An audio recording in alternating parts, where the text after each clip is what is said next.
สบายดีมาพบกับสองพี่ลินเดอร์คลิปนี้จะพาทุกคนมารีวิวเรือนหลังนี้เนาะที่เฮาดีไซน์ออกมาจากเรือนรูปทรงธรรมดาก็เมื่อเฮาเฮ็ดให้มันเป็นทรงโค้งนี่มันจะเพิ่มความลักชัวรี่ความหรูขึ้นตื่มเด้อนี่เอามาเบิ่งด้านนอกก่อนด้านนอกก็คือด้านหน้านั่นก็คือเฮาเสริมความเด่นโดยเฉพาะแม่นด้านหน้าเลยเฮาจะเฮ็ดให้มันเด่นเพราะว่าเป็นจุดขายของเรือนหลังนี้แม่นด้านหน้านี่เฮาจะใช้เป็นลักษณะแบบค่อนข้างสมมาตรเนาะเขาเอิ้นสมมาตรก็คือซ้ายขวาเสมอกันแล้วก็จะมีบ่อนกลางที่มันจะเด่นกว่านี่ซ้ายขวาแม่นเสมอกันแล้วก็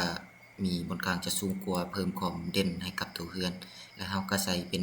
ก่อขึ้นมาเป็นทรงโค้งแต่มันจะบ่ได้โค้งเป็นโค้งม่อนเด้อจะโค้งมีแต่บ่อนแจบ่อนมุมเพื่อตัดความแข็งของตัวเรือนเนาะให้มันโค้งเล็กน้อยบ่อนแจ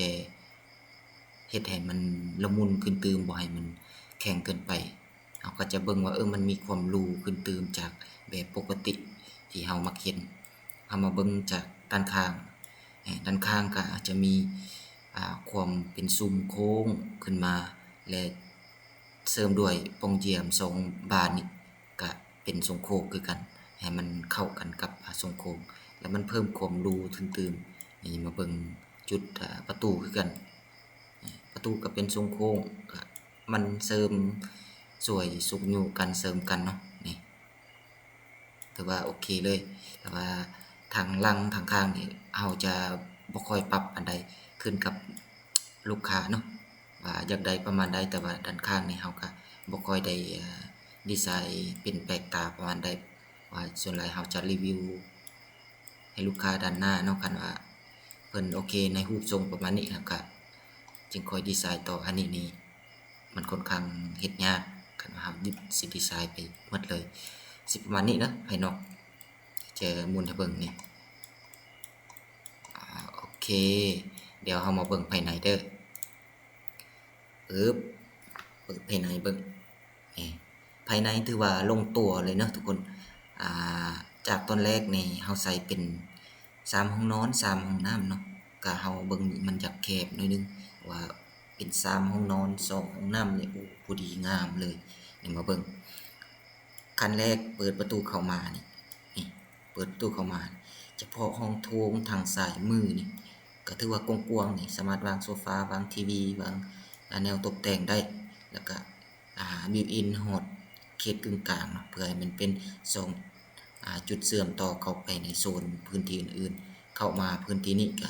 นี่มันจะเป็นโถงน้อยๆสำหรับกระจายไปสู่พื้นที่อื่นๆเป็นจุดเชื่อมต่อระหว่างแขกเนาะกับคนภายในบ้าน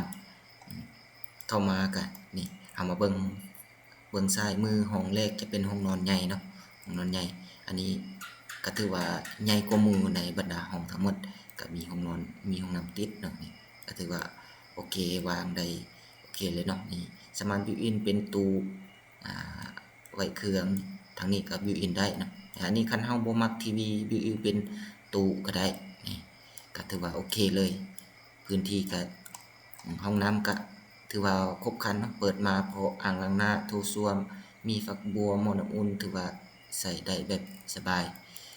แล้วมาเบิ่งห้องถัดไปอันนี้ก็เป็นห้องนอนน้อยนะจะบ่มีห้องน้ำติดแต่ว่าก็สำหรับเด็กน้อยก็ห้องสำนี้ถือว่าโอเคเนาะบ่ได้มีเครื่องหยังหลายหลวงแล้วมาเบิ่งห้องถัดไปอันนี้ก็ใหญ่ขึ้นเติมแต่ว่าก็บ่ถึงขั้นใหญ่ปานใดสามารถให้ปล่อยให้สำหรับแขกคนพิเศษที่มาพ่อแม่บ่ที่มาลิ้นแขกคนพิเศษหมู่เพื่อนมาลิ้นเรือนก็ให้นอนห้องนี้ได้ถัดไปจะเป็นครัวขนาดเรือนน้อยๆสำนี้มันสามารถจัดฮอดมีเรือนครัวมีองค์ประกอบแบบครบครันมีห้องน้ำภายในโตมีห้องครัวมีห้องถือว่าโอเคเลยมีห้องครัวมีบ่อนอ่างล้างจานบ่อนแต่งกินบ่อนไว้ตู้เย็นมีห้องน้ำรวมสำหรับแขกแล้วก็พื้นที่ออกด้านหลังโอ้ถือว่าโอเคเลยทุกคนถือว่าครบครันเนาะบนห้องครัวเฮาก็จะดีไซน์เป็นโปร่งสไลด์แนวนี้คันเฮาล้างถ้วยล้างบวงก็เพื่อบ่ให้มันกินอับก็เปิดตัวนี้ได้เนาะนี่ บ่อนห้องน้ำเนี่ยก็จะมีอันนี้เด้อมีปล่องดูดอากาศแล้วก็มีโปร่งแสงอ่าจะเปิดให้เบิ่ง